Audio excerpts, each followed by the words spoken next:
Where there are dungeons to delve and dragons to slay, there is inexorably the arrival of the adventuring party, moths drawn to the flame of potentiality.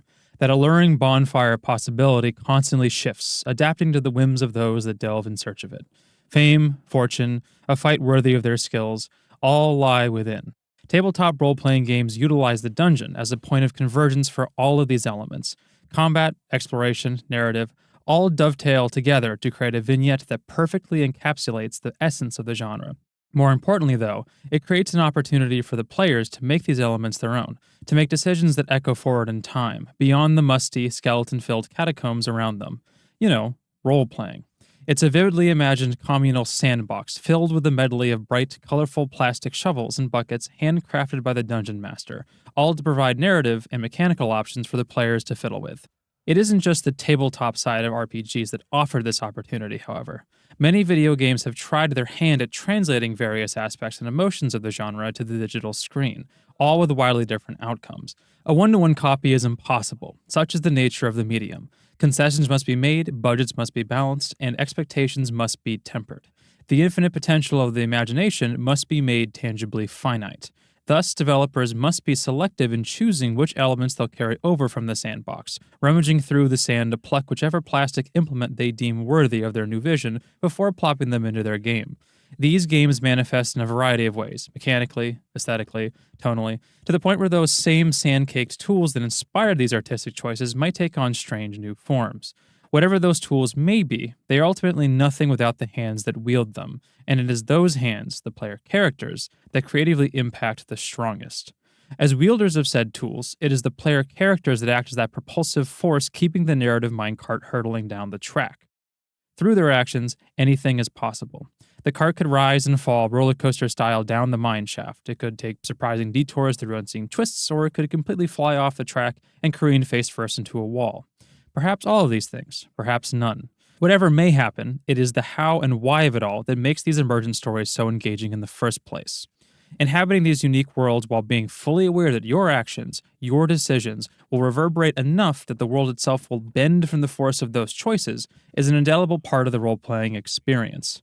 There is no role-playing without choice and consequence, and having a group of players to make and experience those choices and consequences is the bedrock of the whole genre. That's what makes companions, a catch-all term used for party members that journey alongside the player in an RPG, such an integral part of the experience. At their most basic level, companions are numerical bags of digital meat, stats stuffed into a pixelated marionette waiting to be puppeteered by the player. Alone, a mighty dragon is an insurmountable challenge. Together, alongside others, you might have a fighting chance. It is serviceable enough to keep companions within this realm of simplicity. Some games leverage their sparse characters in favor of highlighting their gameplay, but that, to me, is not a true companion. Statistics are a given. Mathematical tools are a given. The hands that wield them, though, are something else entirely, something beyond the character sheet. Companions are the creative rebar that reinforces the entire structure. Lore that would otherwise feel like interesting doodles in the margins of the text find themselves taking a far more active and interesting presence center page. Role-playing feels far more personally impactful, and themes begin to organically weave themselves throughout the piece. An engaging, well-written companion adds to the experience in ways that are both utterly unique and crucially indispensable. It is my hope that through dissecting a particular companion that exemplifies these traits, and one that does not, we can better understand how they specifically provide that structural reinforcement to these facets. And it all starts with the biggest, brightest, and boldest of these facets, world building. Among these three design pillars, world building towers over all, casting a massive shadow over its marble-hewn brethren.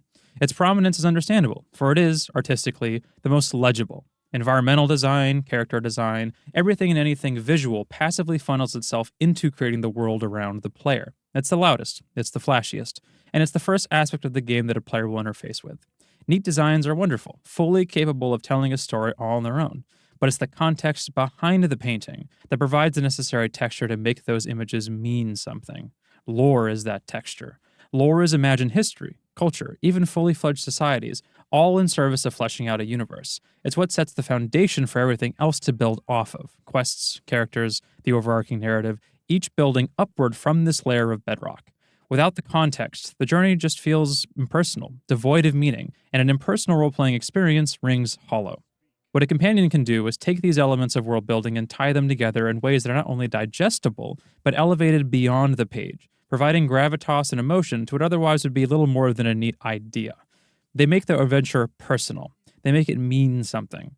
On a logistical level, they also assist with delivering piles of exposition to the player, a problem any fantastical or sci-fi universe will run into one way or another. Doubly so if it's an original IP. And it's one of those IPs that offer a fantastic glimpse into how companions can improve the world building and lore within a game. I'm talking about none other than BioWare's Mass Effect franchise.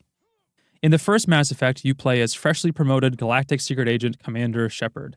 Humanity has only been a player in the galaxy's political arena for barely half a century, infantile in their understanding of the stars above. War catapulted them into the limelight, and few species know what to make of such a meteoric rise. To both Shepard and the player, space is a massive unknown. What aliens live amongst the stars? What are they like? What do they want? Which store in the Citadel is their favorite? What even is a Reaper? It's a mountain of exposition facing a logistical nightmare, delivering high volumes of information without bludgeoning the players over the head with overstuffed cardboard boxes. It's a tremendous balancing act in figuring out how much to drip feed, lest the player be overwhelmed. Mass Effect has two solutions to this. The first, and most basic, are codex entries. As you explore various planets and talk to NPCs, you eventually accumulate expositional blurbs that pool into a repository known as the Codex. There, the player may drink as much as they desire from the fountain of knowledge. A sip here, a giant big gulp size slurp there. It matters not, for all answers can be found within. If sitting by the fireside and combing through the history of the First Contact War or starfish jellyfish mating rituals is your cup of tea, then rejoice. The option is there. Learning about the immediate explorable world via codex entries adds context to your journey, while fleshing out the inaccessible tertiary topics, aliens, locations, etc., that are not seen in the game, and it adds a splash of color beyond the boundaries of what the game is showcasing, giving the illusion of a far more expansive, intricate world. It offers tantalizing bits of unknowns to ponder on, wisps of lore that further expand the universe as our minds piece together hypotheses and what those unknowns could be. Exposition functions as both currently useful information and translucent narrative seeds sown that the player will only experience tangibly once they bloom in the sequels. Exposition is important enough to where the player must absorb at least some of it, and the Codex does that well enough. Readily available, indexed information at the press of a button. The problem is that the Codex's exposition is delivered pretty blandly. Dry reams of text scattered throughout a bunch of submenus, extraneous details that maybe neat to some but to others will feel too fluffy, and enough sheer text to ward off all but the most intrepid of knowledge seekers. Future titles would feature voice acting to narrate these entries, which would add some spice, but only up to a point. That blandness is intentional, of course. Flowery writing would diminish attempts to parse the information, it'd be an extra barrier that would be superfluous, but Mass Effect is a huge galaxy-spanning space opera whose drama is built off of the political and social dynamics between the various species in the galaxy. All of that politicking and historical stuff is what the entire trilogy's narrative hinges off of. To not understand even the vaguest broad strokes of these cultures and their relationships means failing to connect with the game beyond looting and experience pointing, and that isn't exactly Mass Effect's strongest feature. As far as the Codex is concerned, simplicity is mandatory. But if the Codex were the only method of connecting with the setting, then staring at a wall for hours on end might seem pretty appealing. Thankfully, Mass Effect and the role-playing game genre as a whole has a far better second solution: companions. And here in Mass Effect 1, we see the second solution materialize strongest in Urdnot Rex. There's a species in the game known as the Krogan, and they're on the brink of extinction, functionally sterilized by a biological weapon known as the genophage. Krogan are these huge, hunched reptilian humanoids that live on a desert planet whose surface was glassed in a nuclear holocaust of their own design thousands of years ago, its surface now teeming with aggressive fauna. Lots of giant space bugs. It's a harsh climate that has created the perfect petri dish for a species honed for battle, a fact that did not go unnoticed by a scientifically minded race known as the Solarians. Expansionist space bugs threatened the galaxy, and the Solarians recruited the best bug squashers they knew of, providing them with shiny new technology to assist them in their squashing endeavors. After the space bugs got space squashed, the Krogan found their numbers and territories swelling to uncomfortably large numbers, eventually butting heads with their former allies. Their demands were too great, their numbers were too great, and war once again crept over the galactic horizon as the Krogan question dominated political talks. The genophage was the galaxy's answer, a Solarian creation. Now, the Krogan are a fractured race of mercenaries living only for the thrill of the fight. Community, honor, none of it matters in the face of a slow crawl to oblivion. They are rudderless in a universe too uncaring to give even a half-hearted courtesy suggestion of a direction, while they slowly drift into nothingness. And that's where they find themselves by the time Shepard rolls around. The Genophage subplot, wherein the Krogan go from disparate to united in building a future, is phenomenal. Its narrative is sprinkled throughout over 100 hours across 3 games. Without the context of the events leading up to the Genophage, without the emotional and cultural sentiments from the Krogan, the Solarians, and the various other species throughout the galaxy who are directly impacted by the Krogan rebellion, you lose so much of what makes the subplot narratively and thematically satisfying. Plus, it sucks to be 3 seasons deep into a show and wondering who the hell anyone is or what's even happening. Nobody wants to have to cross-reference a wiki to get the gist of what's going on. And that is essentially what the Codex is, a relatively small but no less important in-game wiki. Relying on the Codex is akin to getting a bird's-eye view of an event. You get the gist, see the big players in action as they stomp around the story, but you don't feel the emotionality or nuance behind it, fully grasp the weight of what's transpiring. So where does Rex fit into this whole thing? Rex functions as the Krogan's totemic representative, a cultural envoy of sorts and mouthpiece for his entire species, and it is through him that the game best channels these salient bits of exposition. As far as Krogans go, he's old, real old. Old enough to have seen their warrior culture be stuck in perpetual free fall for generations, seeing this evolution through his mercenary work across the galaxy. Survival is all they have now, alongside a shared fatalistic understanding that one day their people will be nothing more than a historical footnote as their culture erodes into sand, indistinguishable from the glass surface of their homeworld. All of this has jaded Rex. Mercenary life suits him. He's good at it, but it doesn't fulfill him. And his journey from resigned warrior to hopeful leader across the games is a tremendously satisfying arc to follow. As cultural envoy, it's up to Rex to inform the player of these touchstone historical moments, bridging the gap between player and lore in an effort to reach an understanding of what the Genophage was, how it affected the galaxy, the Krogan, and where the Krogan are positioned in the wake of it all. Having Rex filter out the messier expositional chunks ensures the best bits reach the player. It's just enough information to ground the player within the Mass Effect universe while also altering the exposition in a way that it becomes naturalistic in its delivery, becoming a lived experience rather than a chapter in a textbook. Rex was directly impacted by the Genophage, seeing the effects of the plague in his people, and you best believe he has strong words about it. Suddenly, that exposition buried in the Codex finds itself animated tinged with the player's perspective. A word-for-word retelling of a historical event is dry. A first-hand account of the same event has the potential to be exciting, nuanced, colorfully realized in the otherwise boring monochrome snapshots of historical events. It is no accident that every companion in Mass Effect represents each of the big alien cultures. Asari, Turian, Quarian, Krogan, even humans find their societies reflected through the game's companions, windows into aspects of their respective cultures. Each serves a similar purpose to Rex in being cultural envoy, and they do so with a deftness not found within the Codex's litany of submenus. Without the companions, the players would be marooned at sea, relying on stumbling upon expositional flotsam to keep up to date with those rascal Quarians and their giant space flotilla. Like the Codex, talking to your companions around the proverbial campfire on your ship is optional. You never have to learn about their backstory or opinions on current events, but invest the time into doing so, and you'll be handsomely rewarded for your efforts. The context of the narrative's plot beats unfurled before you as each step means something beyond go here, shoot this. It adds weight to your actions. It's what makes the world feel lived in, what adds in a little extra verisimilitude. And in role-playing games, that extra little bit goes a long, long way. Companions add a lot to the world building. They can also add very little, and its absence poisonously trickles down to corrode their very characterization. Not even the Mass Effect franchise itself is safe from poorly fleshed out companions. For a series defined by its ensemble cast, there are a few unfortunate folks that fall through the creative cracks. Folks like James Vega from Mass Effect 3. From the moment you meet him, James sticks out like a sore thumb. He's big, huge even, sporting enough muscle that if he broke through a brick wall, you wouldn't even think twice about it.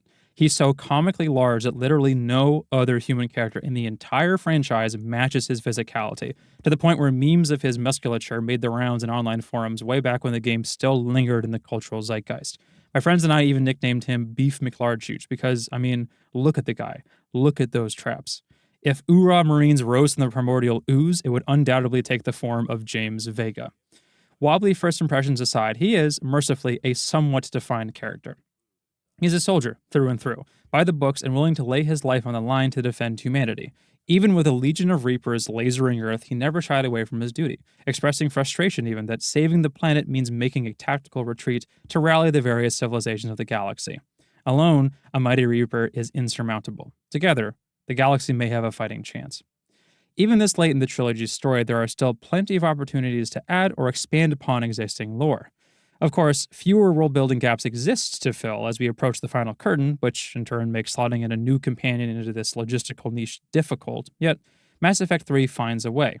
EDI is another companion who, despite being problematic in her presentation and characterization, manages to slot into a philosophical exploration into whether machinery who are human in all but physical composition can be labeled as such, tangentially adding a dollop of pathos to the Geth's backstory.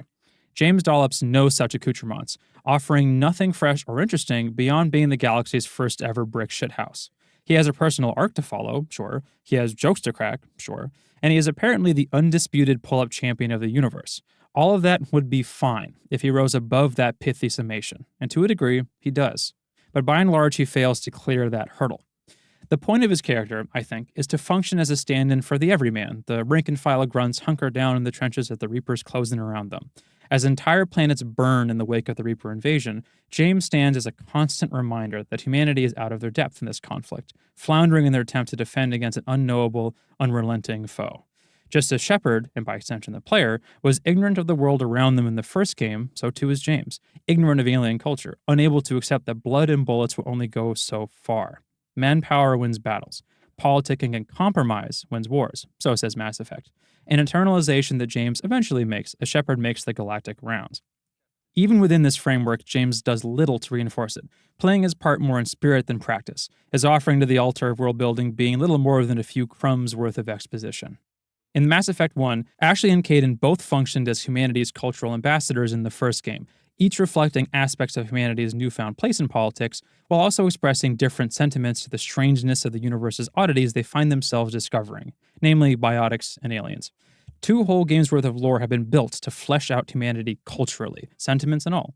So what's even left for James?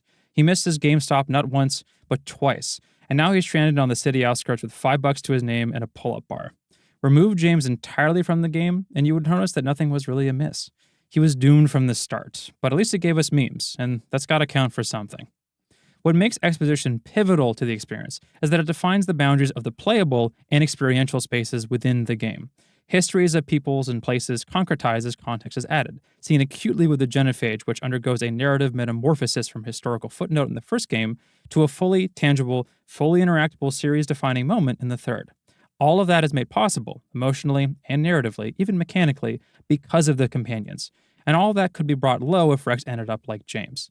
This Herculean amount of effort isn't just for show, though. This is a video game, after all, and the player must in turn influence what lies in front of them. It is high time that the players took their colorful plastic shovels and buckets for a spin by engaging in the genre's namesake, role-playing. Role-playing is, literally, playing a role, wearing the shoes of a particular person and making decisions within that vessel. In video games, that role can range from a completely blank slate for players to self-insert into, to a defined character whose roots are deeply entrenched in the setting. Commander Shepard sits in between the two formats with a heavier skewing towards the former. Within Mass Effect's universe, you will always have a military background. You will always be a galactic secret agent. How you express yourself within that role is ultimately up to the player. Do you approach your task diplomatically, uniting species under the banner of jolly cooperation? Or does humanity march to the beat of their own drum, carrying the banner emblazoned with the tagline of "One Galaxy under us"? Shepard's journey is the player's too, and along the way they'll have to make decisions whose consequences will reverberate out in surprising and impactful ways. Action begets reaction, a cornerstone maxim for role-playing as a whole, but you aren't making these decisions without outside influence. Influence from NPCs and, naturally, your traveling compatriots. Companions do not function purely as information vending machines, else you could just get Joe Schmo the Turian to fill you in. They're actively participating in the narrative alongside the player, building characterization as the minecart rolls on. They've got their own shit going on outside of this whole save the galaxy business, shit that will alter the trajectory of their lives. What makes these stories really pop is in how they tie into their characters' arcs. A stagnant character may as well be a cardboard cutout spewing canned phrases a la our good friend Joe Schmo the Turian, but an active one that ebbs and flows in response to narrative waves rippling through the story, They're what makes the RP and RPG sing, showcasing the artistic power of having the world react to the player-made choices that impact not just the world around them, but the characters inhabiting it. Plenty of RPGs dabble in this. Mass Effect is not unique here, but the way it shapes its largest choices and weaves your companions into them is fantastic. Near the end of the game, Team Shepard travels to a planet called Vermeer in an attempt to stop big bad guy Saren from creating an army of super vat-grown Krogan. Saren's thinking long-term with his Frankenstein armada, and as such, he has found a cure for the genophage. It took an awful lot of blood and death to get it done, but he has done what no one else has. Nefariously, of course, but it's hard to argue with the end result. It's an obvious echoing of the Krogan rebellion that once again brings up the politically charged Krogan question. Where in this New Age galactic society do the Krogan even fit in? On the edge, alongside everyone else? Nowhere? It's an important question that the trilogy will revisit, but for right now, there's an issue of an enslaved army of professional bug squatchers, and the only viable answer on the docket is a nuclear bomb to the face. Rex is, unsurprisingly, not a big fan of the idea, and that's putting it mildly. The cost of the cure is irrelevant to him. Here at last is hope, salvation for a people who have known nothing but nihilistic apathy for generations. All those dead, all of that effort to create a cure, just to be glassed like their homeworld? For the first time in half a millennium, Rex envisions a future worth fighting for, and he will die for it. Every party member has a character arc embedded within them, each offering role-playing choices that shape their attitudes going forward. At times, these arcs will run parallel to the plot, skirting along the edge of the main narrative, but ultimately self-contained, even if by the end of the arc, the companion changes as a result. Garrus, for example, the Turian companion, hunts down a criminal in his personal quest, and at its climax, he will either embrace vengeance or find renewed faith in an imperfect justice system. Here at Vermeer, Rex finds his personal arc intersecting with the main plot in a way that adds gravitas to the whole quest line. Rex stands firm in his beliefs, willing to kill everyone on the beach if it means the Krogan won't go gentle into that good night. If you got high enough good dude or bad dude points, you can either convince or threaten him into following your orders. But if you previously did his loyalty mission, wherein you settle a familial score, then there's no need to convince him. He trusts you, and so he backs down. Aggravated, but understanding that the future cannot be built on tainted morals, lest they regress beyond their current rock bottom. Forget or refuse to do his personal quest, and you may have to kill him then and there, blood soaking into the white sand as the tides wash the last bit of Krogan hope back into the water. It's an incredible confluence of events that make this role-playing moment so powerful. It forces the player to make a massive decision with huge explicit and implied ramifications, and ultimately, none of it would be possible without Rex. He's the emotional hinge for the whole decision. Nuking the facility is mandatory. Society must be defended, and evil must be vanquished, naturally. But the previously blurry, larger-than-life Krogan question suddenly finds itself brought into sharper focus. This moment provides an opportunity for the player to provide their own answer to that question. Killing Rex is equivalent to exclusion, a violent declaration that there is no seat at the table for the Krogan. Not now, not ever.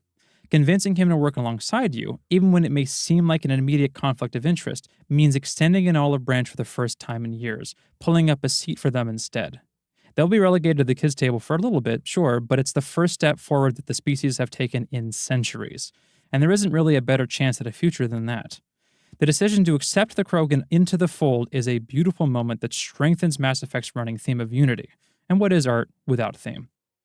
Art is, broadly, communication, a river from which ideas flow downriver to the consumer. Feelings, vibes, imagery, all slalom through winding waters until they inevitably arrive at their destination. Themes form both the undercurrent that moves these ideas forward and the ideas themselves. Ideas that sometimes take up almost the entire width of the river as they barrel downward, demanding our attention before careening into their intended or unintended audience. Without theme, these concepts would just bob up and down the river, little more than creative jetsam. Theme is a hidden, extra layer of adhesive that holds every other pillar of the art together. It isn't structurally necessary, but it reinforces everything around it, strengthens the entire piece. It's what adds flex of characterization to concepts that may at first seem flat. Literature, music, art of all types find themselves thematically glued together, and video games are no exception. Mass Effect's biggest theme is that of unity. Like we touched on earlier, alone, the galaxy is weak. Together, be it willingly or forcefully, they are stronger. The Reapers have positioned themselves to argue that even unity is a fragile defense against overwhelming odds, and only Shepard can provide a rebuttal. In future titles, the player will begin unifying on a massive scale, recruiting entire fleets, planets, and even species to their cause. But even at this much smaller, intimate level, unity as a theme finds itself expressed.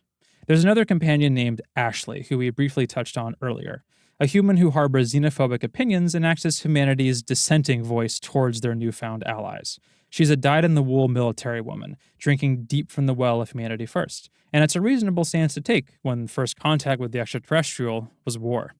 Humanity's expressive debut made plenty of species skeptical of humanity's sudden integration.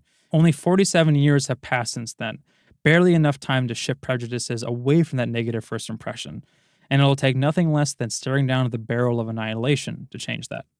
I love Ashley as a character because she touches upon a very real, often poorly explored facet of sci-fi settings: racism.